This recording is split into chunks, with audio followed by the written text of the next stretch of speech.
The overall goal of this procedure is to generate erythroid and myeloid blood cells from human pluripotent stem cells by forced expression of transcription factors.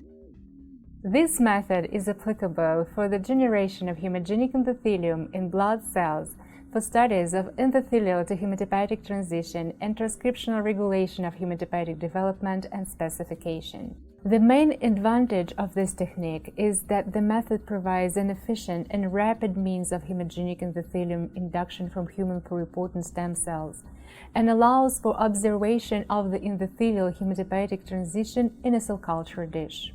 Dr. Brok-Volchanskaya, a research assistant in Dr. Slukvin's laboratory, will demonstrate the procedure.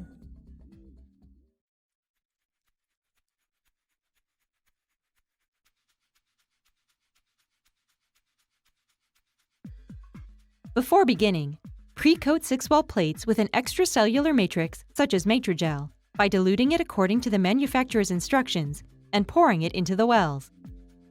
Incubate the plates for 30 to 60 minutes at 37 degrees Celsius. For the transduction medium, first prepare lentiviral aliquots for each transduction set such that the estimated multiplicity of infection, or MOI, of virus to cells is 1 virus per cell, and keep them at 4 degrees Celsius.